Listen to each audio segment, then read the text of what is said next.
Okay, Premier Planet Podcast, episode number 10. Big 1-0. Justin Barlow here, as always, with Rock and Randy Ricci. Hello, and Harold. A special guest, former 5-time PPW World Heavyweight Champion, Matt Vine. How you doing? And gentlemen, what are we going to talk about today for this historic 10th edition of the Premier Planet Podcast? Do you have to get any pimping out first? I think we should. And I'll let you do that while I compile an idea.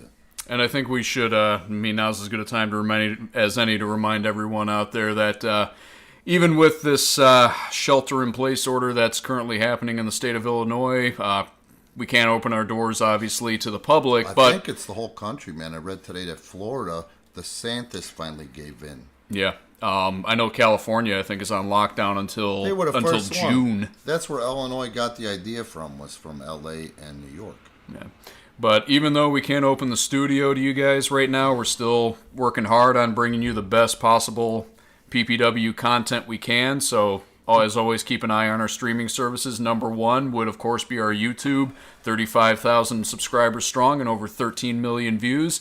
Keep tabs on our YouTube for new content, as well as our PPW On Demand, our primary streaming service, which you can find through our website at premierprowrestling.com. Click the On Demand link and then click the Sign Up link, and you can get your first 2 weeks free, after which it's just $4.99 to stream all the matches that you want from our studio tapings. Yes. And obviously, we also have our Patreon, which we are keeping loaded up with new content. We just loaded up 4 all-exclusive matches from one of our crowdless tapings. If you're at the $3 level, the quote-unquote super fan level, that's going to get you 2 of those matches. And if you're at the $5 level, it's going to get you all 4 of them, plus the Premier Planet podcast a week before it goes to YouTube. And, of course, that $1 level is going to get you the podcast completely ad-free a week before it goes to YouTube. That's right. New weekly content every week until they shut us down by martial law.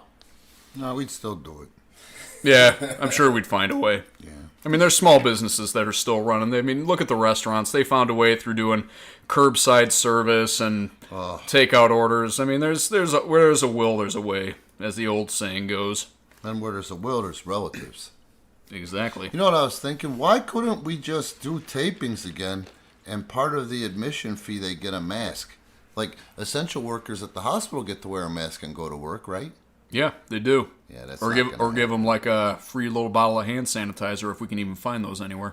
Yeah, that's not going to happen. Yeah, unfortunately. I mean, last thing we want is for the police to drive by, see a whole bunch of cars in the parking lot, and shut us down right in the middle of one of Matt Vine's matches. Any other pimping you have to get over? I don't know if we have any right now with Pro wrestling tees? Oh, right. T-shirts. T-shirts. Completely forgot the T-shirts. ProWrestlingTees.com/Premier Pro Wrestling. There's also a link on our website, PremierProWrestling.com. And just this week, I think, we put out a brand new design for El Mero Mero Inestra, so go and check that out. We've also got designs for... Actually, his shirt is a really cool shirt. And he's such a perfectionist, man. He broke many a ball to get that design right. So at least check it out. Yep, and we got shirts on there for Matt Vine. We've got shirts on there for Jose Acosta, Anakin, Chase Gosling. We've got our American Wrestling great again. You read my mind. That was the next one I was going to bring up. It is an election year, so get your not MAGA but MAGA shirt. Almost sound like we're from Jersey when we say that. But make American Wrestling great again. And for the record, that wasn't me, even though that was directly in my face. That was my shoe. I don't even know if the mic picked that up. Yeah, it was a shoe. It was a sick duck. I've heard it all. It's my Adidas. So anyway, ProwrestlingTees.com/Premier Pro Wrestling is where you can find all of our Premier Pro Wrestling merchandise. We got a nice big catalog on there. And if you just want to show your support for PPW, we've got Premier Pro Wrestling logo shirts as well. So grab yours today. So here, we're talking about a topic. And I'm trying to do this podcast, like I told you before, especially to Patreon and supporters and to wrestling fans and on YouTube. The experts are finally saying that listeners can see through bullshit in an effort to not be full of bullshit and in an effort to stay compelling. We call this on the fly. So as I'm going through this, just on Google, the first thing that comes up, some WWE stars are worried about getting released. Well, of course they are. You know, That would be too. I don't know how that stuff works. You guys tell me that XFL doesn't have anything to do with WWE as far as the stock goes. Is that correct? Stock-wise, probably not. As far as the boys' pay, when he took out initially, yeah, probably because he took out shares of WWE to fund His shares? Vince's shares, yeah, Well, which he's drove the allowed stock to of do that. WWE down. It drove the stock down? When he took out his shares, yeah. But, so XFL is a private company? I believe so. I mean, we could Google that right now. Well, anyway, the point I'm trying to make is I can't believe the inaugural season he had to wash off, and he did. He's only at the point where he washed off all that goofiness where a decade ago, more than a decade ago in the XFL? Almost 2 decades ago. I think it was Almost I think 20 it was years ago. 2001. So he finally, brand-wise, got the wrestling combo of wrestling and football washed off because that flopped hard. And people started taking that for what it was a bunch of hard working, has-beens and that still have a few good years left in them. Again, I say that respectfully. And also young guys. They're working hard. I mean, I watched, I don't watch football anymore. I used to watch football like a son of a bitch. But when I watched it for one half, it was amazing because I forgot what the it was way better than I got to be honest with you, than the NFL because those guys are playing harder ball, and they've got no names, they've got no real character development behind them like the NFL does. And I'll tell you, he needs with a little bit of time if he can break that thing even. After 5 years, I think it's going to really take off. XFL is a private company. Okay. Yes. Okay. So.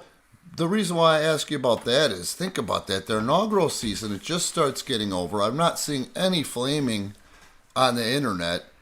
They got to shut down. Isn't that crazy? Yeah. Finally gets this thing off the ground, and it's right back there. Like them, love them, whatever your brand is. As an American, I'm thinking to myself, this poor bastard, because he took that big bite off and he's got no way to... it's a shitty way to start off your inaugural season. That's what I'm saying. And the reason I get that is here at our level, or my level, I get it. We're losing our minds. It's hard enough to run Premier Pro Wrestling on a weekly basis in the North, in Chicagoland, Metro Chicago on a weekly basis. And just when we start building up a crowd that's starting to match our social media traffic or, subscribers, viewers, this thing hits. You know what I mean? Yeah. Right in the middle of some great concepts, too. One of the things is we started this after the first of the year was not wrestling matches for the sake of wrestling matches. I mean, what are all the things that we're doing right now, Justin? I don't ask you because you're my bitch. I ask you because you put it more eloquently, and I'll forget. You know how my memory goes. So what are the things that we're doing now that are competition-based? Right now, I mean, all you have to do is look at our championship pictures. Premier Pro Wrestling right now has 5 different championships being contested. The first, let's go over the first 2 that Matt Vine currently holds because he's sitting right here. One is the King of the Iron Man. Yeah, that was cool. What a concept. Which he had to endure not 1, but 2 30-minute Iron Man matches to win that thing. And to defend it, he has to endure 30-minute Iron Man matches against whoever his opponent is. His most recent opponent, Jose Acosta, the Armageddon champion. Yeah. And then the Challenge Pro Championship, which Matt currently holds as well. That's contested. Right now? I hold the Challenge Pro Championship and the King of the Iron Man. Unbelievable. And Challenge Pro Championship, that's defended in triple threat, and the rules are pinfall, submission, or over the top rope. Elimination, yeah, which is a great concept. And we're basically reinventing, and I'm putting my money where my mouth is. All you got to do is go see some of those matches online. You'll see what I'm talking about. We're reinventing triple threat wrestling. Yeah, and it's I don't think anybody else is doing over-the-top rope stipulations in anything except the Battle Royal at this point. It makes it way more compelling. Mm-hmm. And there's so many things that could go wrong. You got to really be careful how you step in that ring. And then we have Speaking of Battle Royals, you just inaugurated the Japanese-style Battle Royal. Yeah, that was really it's for, cool. It's you utilize it for like #1 contenderships and things like that. Yeah. There's no title for it or anything right now, but and how it is another concept that we're doing that nobody else is doing. So let's give Justin's tonsils a break a second here, and let's hear in, I'm not going to say lay terms, but from inside the ring terms, describe the concept of the Japanese Battle Royal. It's actually the All Japan style Battle Royal. All Japan. Well, hell. It's based just off free for all with everybody in the ring at the same time. Same concept as a battle royal. I think there was 15 guys in there last time. It's a safe bet. That's a real safe bet. Everybody's beating the hell out of each other left and right, and I don't know. You blink for 1 second, somebody gets their head kicked off, or they get their teeth split, or a big move put on them, and everybody piles on them because that's how you get eliminated. Everybody wants somebody out of the ring. In the battle royal is by pinfall. Right. And now this isn't an original concept, but we're exploiting the shit out of it. This was something that Baba incepted back with All Japan when Johnny Ace was a performer there before he was even office. I'll tell you what, it's like watching a toilet flush with the water going backwards. It's a weird thing. You know you're in a battle royal, but you don't expect to go for a cover every. Why don't you use a whirlpool? Because most of the indie garbage is that toilet. What else we got, Justin? We also have the Armageddon Championship currently held by Jose Acosta. That's defended in the signature match of Premier Pro Wrestling, the Armageddon Gauntlet, which is a gauntlet-style match. That's cool. Usually, the last time we did an Armageddon Gauntlet, we decided the order of entry for the participants in a gauntlet itself. Mm-hmm. So these guys went through 2 gauntlets, got their placement based on when they were eliminated in that first gauntlet. And the big difference between an Armageddon Gauntlet and a regular gauntlet is that all the participants are at ringside serving as lumberjacks, but that's not it. Sometimes in a lumberjack match, you get people duking it out on the outside. That can't happen. Nope. If you start throwing fists on the outside with somebody, removed from the match with that belt on the line. Yep, you're ejected and you lose your right to compete for the title. And it has been really cool to watch the guys adhere to that because they do want the bragging rights of holding that title.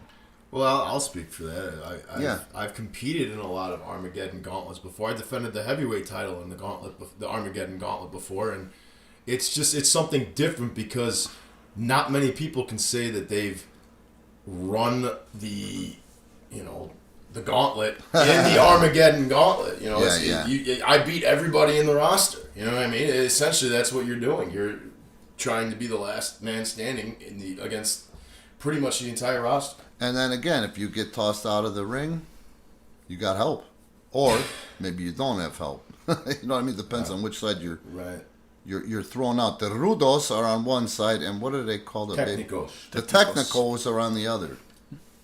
And then what else? And then we've got the World Tag Team Championships currently held by Chase Gosling and Sensei. And believe me when I tell you, we know how to book and how to work tag team wrestling. If anybody knew that today, Vince would be doing it a lot more than he is. And that includes agents. And let's touch on how some of these tag championship matches have come together recently. We've had a lot of different things. I think we did like a battle royal. I think we did a gauntlet or a tournament recently where two random wrestlers from the roster got paired up. Yeah. Matt got paired with Sensei a number of weeks ago. Yeah. Chase got paired with Sensei, and they ended up winning the tag team championships from cool. Anakin and Jose. You can't call it. I guarantee you to watch it. You fans, I'm telling you, you'll love it because your belief is suspended. And then, of course, we have the big one. We've got the World Heavyweight Championship, which is currently held by Anakin. He was originally stripped of the title due to not being able to appear at what was going to be our 297th taping, but until the very next day, not even 24 hours later. Yep, until this lockdown order came up from Springfield. Chubby Gunderson, Bruce Rauner. Yep, and Bruce Rauner. What's his name? J.B. Pritzker. Oh yeah, J.B. Pritzker. Sorry, I get my fat politicians mixed up. Bruce Rauner's not. I'll just make the excuse for him that he always makes for himself. He's old. Give him a break. He's a fat. J.B. Pritzker's fat bastard, as far as I'm concerned. I don't like him, but anyway, screwed me out of a heavyweight title. So let's get to the thing. We'll brand young Anakin at another time. A very talented kid, and the proof is in the pudding.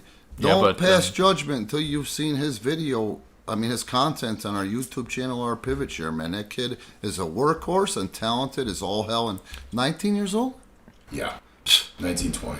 Unbelievable. As he grows and fills out, he's going to be on WWE radar. I know it. Yeah, and because we can't open the doors to the public now, Anakin lucked out because now he literally can't defend the championship, and it's out of his hands. And it so worked in he his retains favor, the championship. Now, what's so special about our championship matches? How our belt is defended compared to what's out there today? Oh, that's the really fun part, because we are the only company, I think, in the world right now, at least I've never heard of anybody else doing this on a regular basis.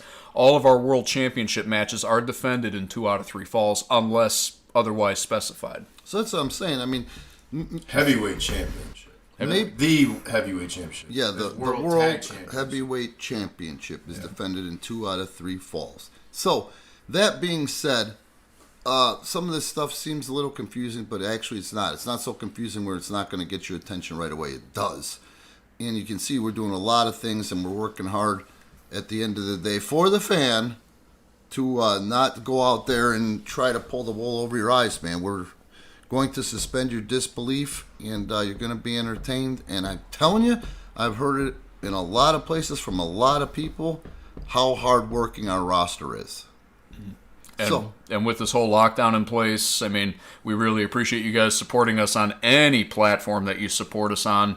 And if you're on one of our paid platforms like PivotShare or like Patreon, yes, we're making sure that we stay up to date with giving you the best possible content we can give you for your dollar. So we're investing time into amping up our video production and giving you guys definitely giving you guys your money's worth. And we're doing weekly crowdless tapings that are more compelling, and with some of the production things that we've done, in some points you don't even notice that there's no crowd there. To be honest with you, the matches have been that tight. You know, it's been a great opportunity and a great time for guys like Jose Acosta, who depends on that crowd sometimes, or most of the time up to this point, to help him rally. The troops rallying helps him as an individual. Well, he's learning how to do that on his own, you know, just for one example. Well, look at already the caliber of matches that we put on in front of no crowd. I mean, now the guys really have an opportunity to focus on the match at hand rather than getting distracted by people at ringside. Yeah, but then exactly. on the flip side, like you said, they also can't feed off of them. Yeah, so it's it actually makes for some real good wrestling because you got to focus on it. You know what I'm saying? You got to focus on what you're doing in the ring. So how does that play into what I originally read, which was, what is it again? WWE stars fearing for their job. Some WWE stars are worried about getting released. So I'm not going to go over the whole thing, right? But we just covered that. So Vince McMahon, who is he still the chairman? He's the swinging dick for World Wrestling Entertainment, and he takes this hit with the XFL.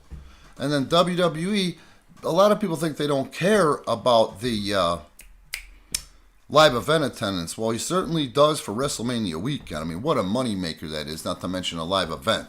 Yeah, buddy. You know, so I would say it also sets the pace for them for the year.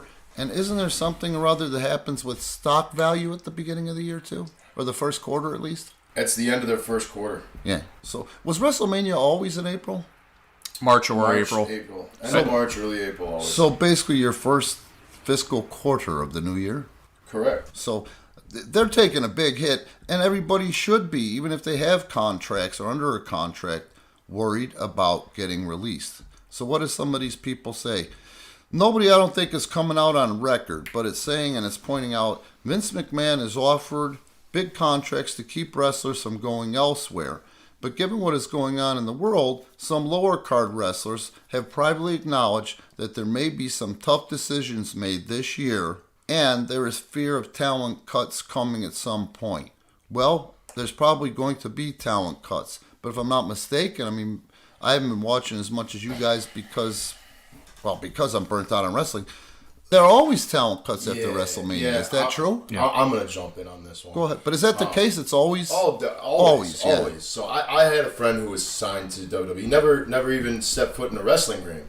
They picked him up in a Mr. Olympia contest, you know. Mm-hmm. And big guy. He's like 6'6", 275 pounds.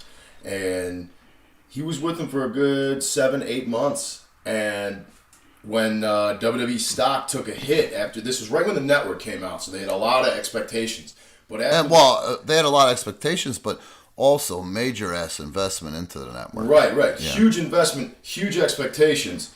He was signed for about 7 or 8 months at this point. They decided to release the network. As soon as the quarter comes after the expectations were less than satisfactory. Mm-hmm. Cut him, and then I want to say at least 50 other developmental guys who you'll never know who their name is. Sure. And they do that all the time now. And so when I went down to Florida, I worked out Rob McIntyre, who's John Cena's trainer. He also trains me. I bugged the shit out of him until he finally messaged me, and then I got him to write me up a personal workout. I talk to him on a monthly basis. Great person. He's always in contact with the wrestlers there. They already realized when I went down there. What was it, like 2 months? It was in February. Down where? I went down to Florida in February. Mm-hmm. Yeah, so in February I was talking to him there. I visited him at the Hard Knocks South gym that he's there. Mm-hmm. What else did you do there? I went and saw Bushwhacker Luke as well. Okay, go ahead. We always got to give a shout out to Luke. Yeah. But he was saying that, a lot of, because I was talking about, the tryouts and whatnot down there, and he's saying that right now... You know what they call that, someone in your position? Keep your thought.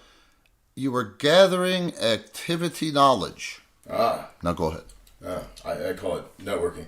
Well, it's networking, but it's a certain level of networking. I get what you're saying. Yeah. But he's saying that even they're overhiring. They were overhiring for a long period of time. So to say that a lot of people are worried about their jobs, hell yeah. Yeah. Well, I wanted to tell you this too.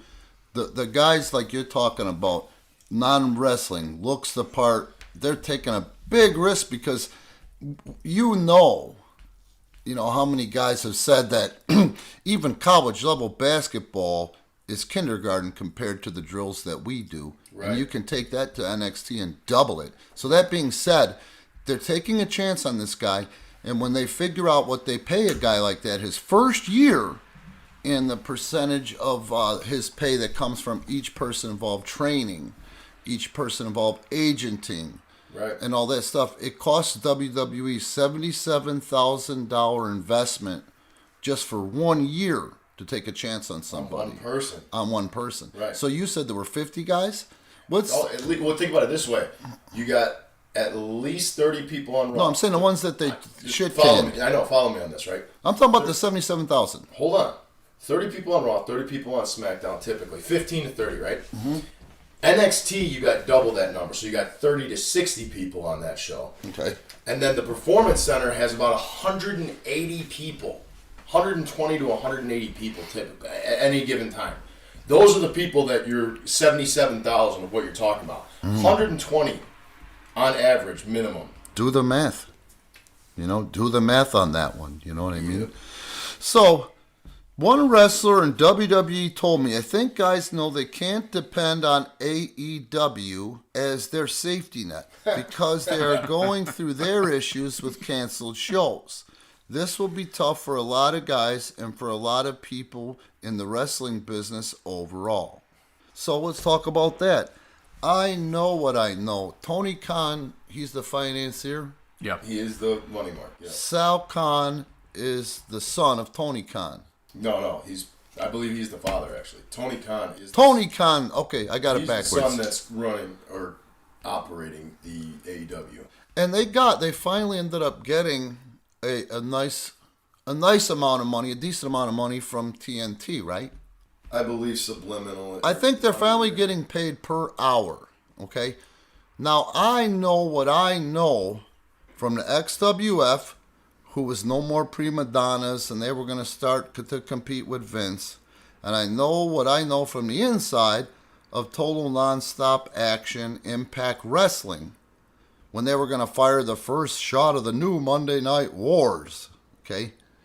There's absolutely no way Sal Khan is going to keep that thing funded until he cannot take it anymore as a write-off on his taxes for one or a couple of his businesses. So he might have some things on his sleeve, but I like whoever this kid is, he's smart.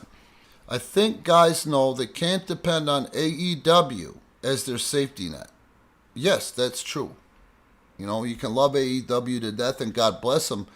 But even before this not being able to tape with a crowd, I think they started running smaller buildings and starting to learn where to put their expectations and not to keep them so high. Am I lying? I think the novelty started wearing off. Yeah. Well, as a general populace, they've died off almost immediately as they've started. Yeah. However, the buildings they've run, I think, have gotten slightly bigger, and they must have. Yeah, but they're not selling out the Sears Center, and they're not running the Sears Center to tape. They ran one of the Skeever buildings in the city last time they taped in Chicago, and I don't think most people even knew they were there. I didn't know they were there. That's what I'm saying. Heard they did well there, though, as far as a draw. They did well there in a building 1/6 the size. Of what building, though? The Sears Center. I'm sure it was the Sears Center. Isn't that the one at Hoffman Estates? That's the first one they ran. Yeah, when that's they the first one they ran. They ran it once or twice. Before they got to TV, I think they had at least one show. They had one. Their first event, the first one that got everybody pumped up and sold a shitload of shirts anyway, was that one. They lost their ass, and that wasn't even TV. All in. Yeah. Thank you. So that's the point I'm trying to make. Now, I'm not trying to bury them or be snarky, but when I train you guys, I don't even think until they prove themselves that they're a viable option for young talent like you that is ready to take that next step, because I don't think there's a payoff there or a paycheck. And going there is going to end up like TNA. Some guys can go there, and Vince, if he likes them, will take them and do something with them. But most guys that go to TNA that are new talented guys are the kiss of death, i.e. that kid that was pretending to be Dixie's nephew. EC3. And look at how hard they even tried to push him. He couldn't get over. Too many bad habits, wasn't brought in right. Some people can't be retrained. And I don't know if he's still on the roster or not, but I don't hear his name. He is, but he's very, very low. Every now and then you'll see him chasing the 24/7 championship. He's not even doing that anymore. They've taken him off TV, and one of the reasons why is because he trademarked the name EC3 when WWE did not. Well, I don't know any of that stuff, but I do know the handful of times I've seen him, how hard they were pushing him, and he was trying way too hard and could not connect with the fans in whatever fashion the company wanted him to, you know? And that comes from working at a shithole company like TNA, the way it was run toward the end, you know? So, that being said, I'm not hating on it. I have lineage to it, to be honest with you, and you can fact check me, and I think that if anyone ever gets the access to, not Dustin, I love him, Cody. So, when Dusty Rhodes got control of SmackDown, the first thing Dusty wanted to do, and he put a lot of time and effort and energy into it, and everybody was talking about it and popping for it, all the guys on the roster, including The Undertaker, was to put Casey James with Amish Roadkill and do a Kingpin gimmick, you know? Yeah, I remember you talking about this. Amish Roadkill. Casey James is someone I trained from an 18-year-old kid, 17-year-old kid, and he was great. He had his balls. He did what he did. But the reason he got so good is at that point when I was training him, I could get in the ring with him, and almost every Sunday I'd go in the ring with him and work an hour match. You know what I mean? So when I sent him, to Puerto Rico, I got him hired while he was on the flight before he landed from Puerto Rico when he finally got his notice after almost 2 years. You know what I mean? That's the lineage.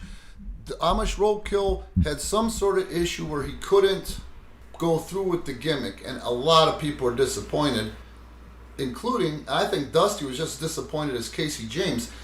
But, it was a real big letdown. But at the end of the day, what Dusty did was ask Casey, who was at OVW when it was the WWE feeder, to teach my son Cody how to work. That was one of his last guys, right? Him and Ziggler. Yeah, Cody came before Ziggler, and the point I'm trying to make is that I would be real surprised if Cody didn't give Casey James a lot of propers for, I don't know what you guys would call it, but the term would be smartening him up. You know, he helped give him a clue, and it was a personal favor to Dusty because Casey and Dusty worked together a lot on the indies, who Dusty never wanted to work indies, but ended up having to between opportunities.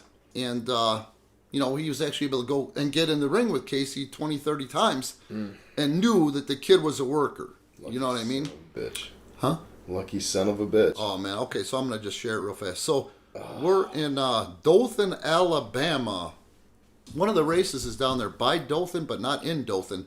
And I forget what building it was. But anyway, the promoter asked me to come down and bring a guy to work with on this show. And it was, the main event was Dusty versus Casey James. And I don't mark out for much, but I was marking out for watching Dusty. Work this kid that I trained from 18 years old he was, Yeah. So I go up on the stage in this building. I'm hiding behind the curtain. And just as he gets caught off by the kid, and he goes down to the knee and he's sewing, he looks over at me and gives me the wink, and the crowd didn't even see it. And I was like, that was fucking cool. I haven't had goosebumps in the industry a long fucking time. So yes, that he is a lucky bastard. Yeah. But anyway, yeah, so we've got lineage to there. We're tied to there. And I just don't see it as being something I'm not gonna have you guys chasing dog farts. You know what I'm saying? I want you to make money in this industry, make a living in this industry. And going there is either going to go one way or the other. It may build you up and show WWE that you have willingness and heart, or they could kill you off. And the prime example is EC3. So yeah, everybody should be concerned. And I think at the end of the day, I'm a pretty good, and you know this about me, Justin, you may know this about me, but when I go ahead and forecast the future of wrestling, I mean, what do you think my percentage is? Seriously. Honestly. Okay, well, let's see. I'll bring this up because you like telling me these stories. So you were right about Jinder. Yeah. When they pushed him to the moon. Yeah. And he made so much during that push. If he plays his cards right, he could retire. Right. Depending on the contract. You were right about Ryback. You said I told you it'd mean nothing in 6 months. Yeah, when he finally got the boot from WWE and he started his own podcast saying he was going to go make a shit ton of money on the indies, you're like, watch where he is in 6 months. Lo and behold, after about 8 to 10 months in a year, he was done. And now he's hurt, can't do anything. Yeah.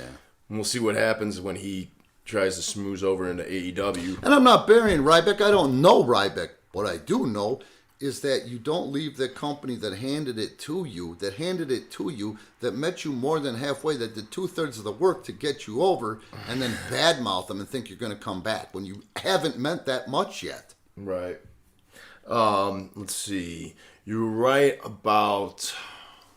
Oh, God, who else? There was... Who did you really like? Oh, you know what? You were right about... They were called the Vaudevillains back then, but that's Aiden English and that Simon Gotch guy. Yeah. You were saying, and it was specific to a battle royal. You go, look how much longer Aiden English was in the battle royal. How hard he was working, and that big ass bump where he got eliminated. I told you this kid was going to sign himself a deal just from that match, and from what I heard, they were going to get rid of the other one. Right, right. And lo and behold, that's what happened. Now, we're not talking about, I don't think he's a top star. Is he commentating now? He's a commentator now. Doesn't matter. He's still getting paid. Yeah, he's still there. And, well, you said, too, that he's a very smart businessman because you look at it this way. He married Eddie Guerrero's daughter. Mm-hmm. Whether or not that's the reason why he married Eddie Guerrero's daughter. It certainly doesn't hurt. It doesn't really hurt. Exactly. But he's also a guy that starved his ass off at OVW. He's been knocking around a long time. Right. And then Ziggler. Yeah. Yeah, talking about Ziggler. That one I love being right about because that's a guy that deserves it. Yeah.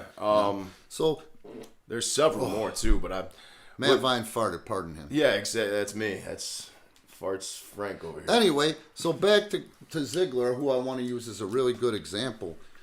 Yes, I think that anybody, and I told you this, the biggest thing I've been telling you for the last year, maybe two, is that guys that can work, guys that can call it in the ring and have it make sense and be compelling and can carry the Drew McIntyres. And I'm not bashing Drew McIntyre. I'm saying work-wise and where he's been and who he's worked with and getting this stuff down his throat so fast. The guys that can carry Drew McIntyres and Bobby Lashley's will be valuable to the company. So, for you guys, positioning-wise, we don't know what the calendar is going to say, but there's 4 guys on our roster that have possible tryouts. They were, before this Corona shit, they were considered for tryouts in September, but I bet you that date's going to move, but I think they're going to sneak in another tryout before the end of the year. It works in your favor. And I'm not saying it to be an asshole because I wish no ill will on anybody except for Prince of Bibu, but I don't even want to mention his name. You guys know who I mean. He's just a rotten individual that hurts people on purpose and has ethnicity and a great Eddie Haskell going with Vince. I know the type of person that you are, you asshole. But anyway, it'll come out in the wash too. But anyway, people that can't work, I think should be worried. You know? The guys that can work, the guys that work hard, the guys that don't take it for granted, and the guys that follow the advice that I was given by handsome Jimmy Valiant in 1988, 89. Once you get your first break, work even harder. Those are the guys that this unfortunate thing, once we come through the other side of it, are going to have opportunity. Well, I'm going to say one more group of guys. You were right about Almas. Yeah, man, that guy is special. Was special. I don't know. He doesn't seem to be playing his politics very well. And I'm going to take half credit on this one because I introduced the guy. You showed me the guy. I showed you. But as soon as I said it, it was within a week that motherfucker was on Raw, getting over. But I told you he was going to be just as big as Almas. You were a mark for Angel Garza. Well, you should be. That kid's great. Yeah. But I said, holy shit, you're right. This guy can connect with the people, and he has, in addition to an amazing wrestling background, an amazing grappling background, an amazing lucha background, an amazing high-flying background, what he learned to develop, and I'm telling you, it's been on those CMLL or even the independents in Mexico on the house shows. You know what part of the match it is by the expression on that kid's face. But anyway, when I said it to you, within 10 days, that kid was on Raw working his cousin and actually getting a reaction out of the crowd at 205 Live. Or probably the most difficult spot in the show, too. Yeah, and you couldn't tell. He's the only one on that roster, you know, except for your Cenas and Ortons, that did not look nervous out there at any point. Right. You know? Yeah. Such a natural, just such natural charisma. I love watching that guy. Yeah. In 27 years of watching wrestling, and I put this on Facebook, but I'll say it here, too. I can't really remember, besides probably The Rock and, obviously the great heels of, the last 20 years. I can't remember anyone I've been more entertained by in the role of a heel than Angel Garza. I just absolutely love watching that guy. And he's still a kid. He's got so much more to learn. And he spent most of his career in Mexico up to this point, all of it, right? Yeah. With occasional indies. Imagine what he's going to learn. He was part of TNA. Yeah, but that doesn't count. They didn't know how to book. Right. And I'm not being shitty. They haven't known how to book anything since Dutch was booking, and that's the truth. Check the television ratings. I'm lying. 1.1. That was the average in 2006 to 2007. The proof is in that $75,000 an hour Spike deal and the 1.1 average rating. And if you guys want to try and contest Randy on that, feel free to leave us a comment below. Yep, exactly. So anyway, that's what my thinking is. Everybody's taking the hit. WWE is going to take the hit. They are smart. Vince is smart.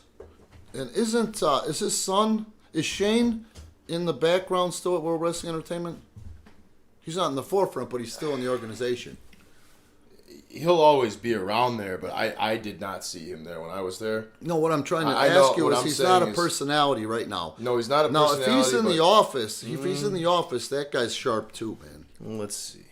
You can go on and I'll take a look. But anyway, they're going to have trapdoors, via people like that as well. Vince is as worried about the talent in his infrastructure as Vince is worried about the talent on his roster. And that's something that AEW is lacking. He's a producer in WWE right now. Yeah, that's what I'm saying. A producer is a title, but at the end of the day, I'm sure he's got his thumbprint on a lot of things, too. He's watching things, you know what I mean? While the old man is off. And he's actually, I think if he can weather this first season out, he's going to have an opportunity to do something with that XFL. And I think he will. If there's one thing Vince McMahon has always been really good at, it's weathering a storm. Yeah, exactly. So... Again, with this podcast, I'll say what I say things like I see them. I'm one way. I'm one way with you. I'm one way with my mother. I'm one way with my children. My intent here is not to bury individuals, at least not right now. You know what I mean? So the things that I say, I don't mean direct harm. You know what I'm saying? But I'm not doing anybody any favors, especially, training this young talent and helping develop this young talent that they don't need to hear that they do need to hear. Actually, I'm saying something that they need to hear. Well, your name isn't Randy Wonka. It's not your job to sugarcoat things. No, but what you're gonna get is, what does he mean? Where has he been? What has he done? I never saw him. You know what I mean?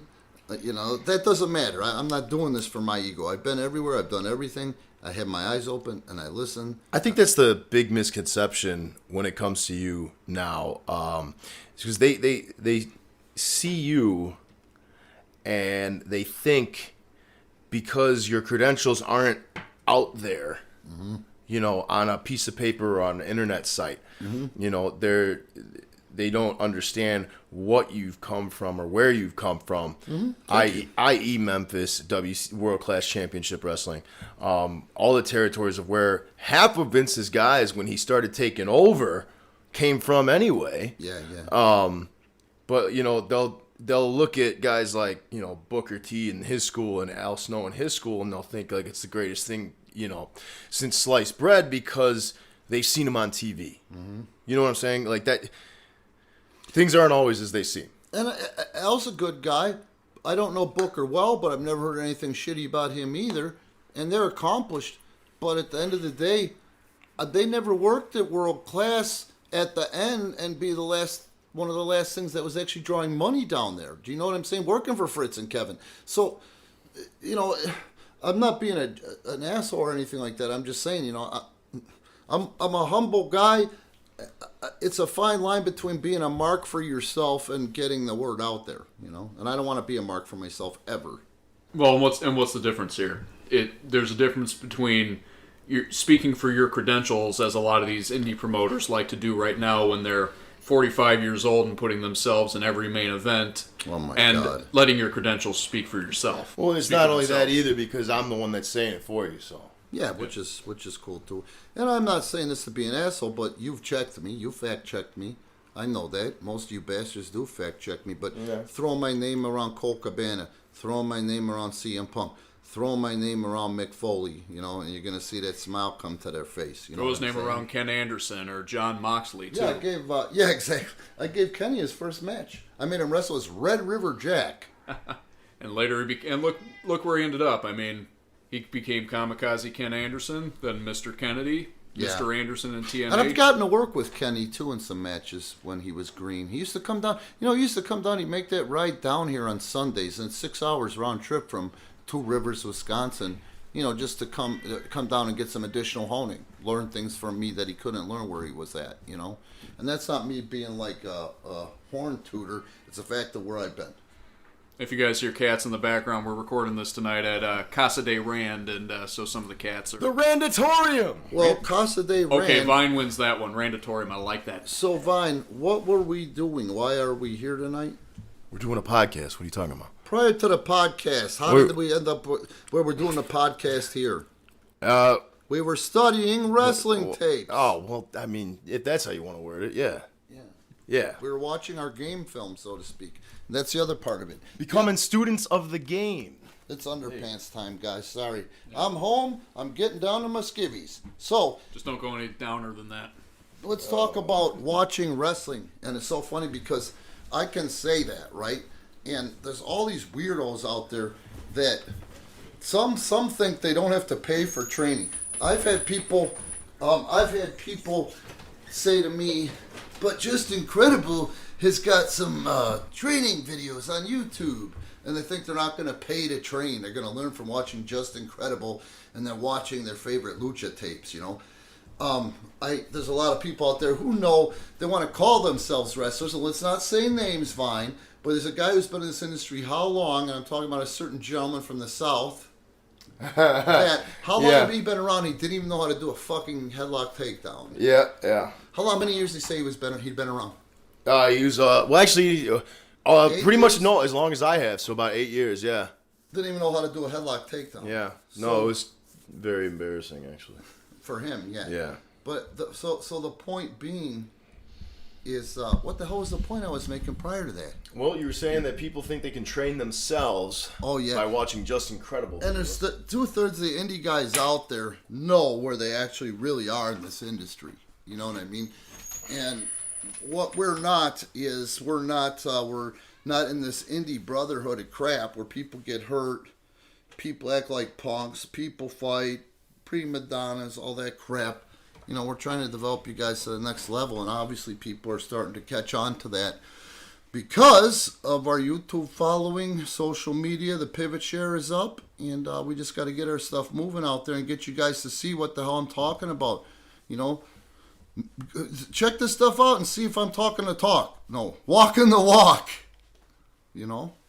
Yeah, and I'll add to that. I mean, watching wrestling tapes, it's not just you wrestlers. gotta know how to do it. Thank you. They think they can bundle that up or get the network or go to YouTube. Oh man, I've been watching a lot of William Regal. I'm a wrestler. No, you're not.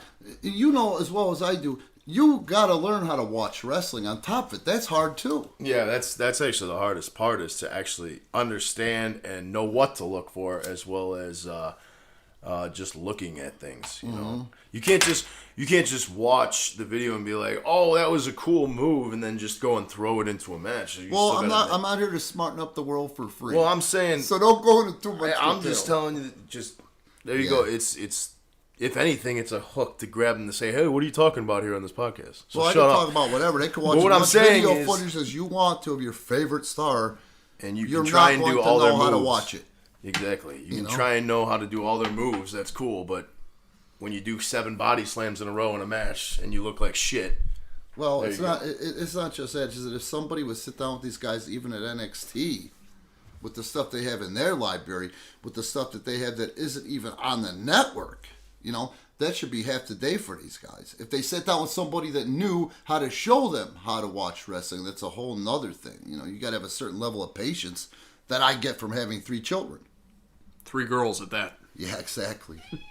So how long has this been so far? We're just over 45 minutes, but if I could throw my own thing in there. Yes, throw your own thing in. We'll finish the pimps and we'll cut it off, and it is Underpants time.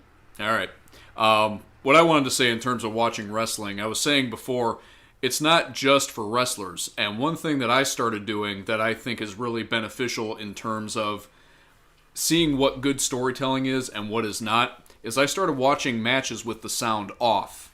Take out the crowd noise, take out the commentary, and watch the 2 guys work in the ring. Great example, Roddy Piper. You can watch any Roddy Piper match with the sound off, and you are just as entertained as if you had the sound on. Half of these guys don't know who Roddy Piper is, you know? Yeah. Maybe the fans do, but... Yeah, and on the flip side of that, I also recently watched a match from a certain company that I'm not going to name because, again, we're not here to bury anybody. But I watched one of their matches with the sound off, and they just looked completely lost. You couldn't keep track of who was supposed to be face, who was supposed to be heel. They just looked completely lost. But like then if two you turn monkeys fucking a football? Yeah, and then if you turn the sound back on, though, you're swayed by the commentary, you're swayed by the crowd reactions. So if you really want a good way to watch storytelling in wrestling, I mean, watch it with the sound off. It's what I've been doing, and even though I'm not a worker, I've been learning a lot about that aspect. Well, you still need to know because you have to be able to help tell a compelling story from announcing and from commentating as well. Yeah. All right, so let's go ahead and start with the wind downs, with the pimping. Oh, the last thing before we go, I'm going to try to... I was watching some today, and I'm not bashing this. The idea makes sense to me, but at the end of the day, this helps support us. Patreon, your views on YouTube, clicking on ads that are things that you're interested in. See you, Vine. Just say goodbye. And also, don't scare that cat off. And also... one thing at a time, yeah? Pro Wrestling Tees. We got some really cool T-shirt designs. Help support us and get something out of it. Yeah. We're not just begging you for money here to help us. We're trying to deliver you content that's worth your while. And we're definitely not telling you to go check out Matt Vine's Gladiator Tees at ProWrestlingTees.com. How many shirts you got? I think I got 3 or 4 of them up there right now. I gotta be honest. And keeping things in perspective, a couple of those shirts even if I didn't know who you were, I'd say they were pretty cool. Oh, yeah. Plus, nobody will screw with you in school if All right, you wear those shirts. Bye-bye now. Have good mosh pitting, Matt. I don't even know what that means, Ray. There's the cat. Yeah. Well, as I said on top of this thing, we've got some amazing designs for you at Pro Wrestling Tees. All you have to do is go to ProWrestlingTees.com and search Premier Pro Wrestling, and we'll pop up. We got shirts from just about everybody on the roster. Inestra, Matt Vine, Jose Acosta, NPK, Anakin. Yep, MPK should be coming back soon, summer. All right, so we pimped Pro Wrestling Tees. Now, how much more do you got? Well, why don't we go over the streaming platforms again? Because right now... Before you finish with streaming, I just want to say this, too. Since we do every week, I believe we have the most current footage, even during these trying times, as most of the people, or more than... We have the most footage on Pivot Share, I think. The most current footage. Well, yeah, because we're the only company in the area that's running weekly, so we have brand new content each and every week. In the country on Pivot Share, you know. We have brand new content each and every week. Yeah. And right now, with our unfortunately with our doors closed, I mean that's what we're relying on is our streaming. So if you guys are out there supporting us on our streaming platforms, we cannot thank you enough for doing that. We promise we are going to continue bringing you some great content. Again, we're investing a lot more time. We're learning a lot of stuff about what we can do to amp up our video production and our video quality to bring you the most compelling and the best looking video content that we possibly can. Yes. And of course, there's Patreon. I mean, we can't emphasize it enough. This thing is just starting to take off. Yeah, and if you go to Patreon, we're trying to stick to this podcast. We went through a little bit today to get it done, but we're going to try to condition you guys to expect it every Friday on Patreon.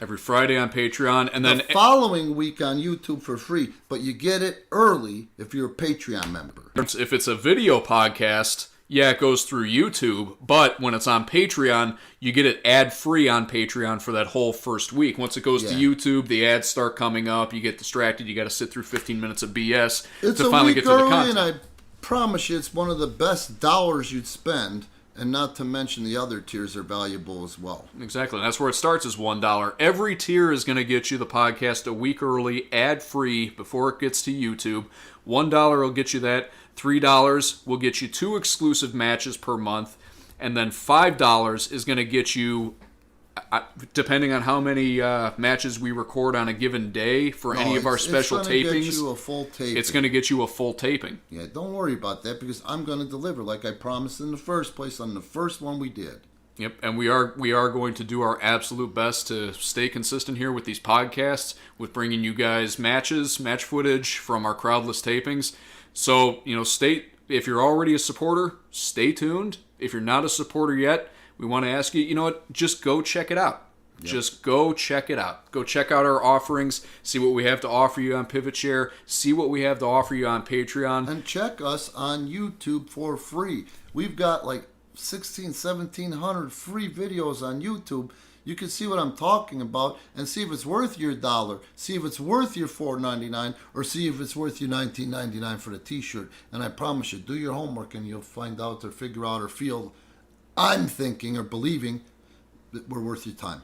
And it speaks for itself. At the end of 2019, we were, I think, number 26 on the list of the 100 most relevant pro wrestling companies on YouTube without really trying. Yeah. And now that we've added to that, we crossed 3,000 or 30,000 subscribers. We've crossed 35,000 subscribers. Yes. I'm willing to bet we're even higher than that now. Yeah, I think so too. But also, don't forget about the views. I mean, we're at 13 million views. So. And that's not just in the area, and that's just not in the country. That is global, folks. We have people tuning in from Hindi-speaking countries, India, Bangladesh. We've got people tuning in from the UK, from Australia, from Japan, all over the world. Premier Pro Wrestling is truly a global company. The UK, I can't remember your last name, Trevor, from the UK. But you and I talked earlier this week and appreciated your input, number one.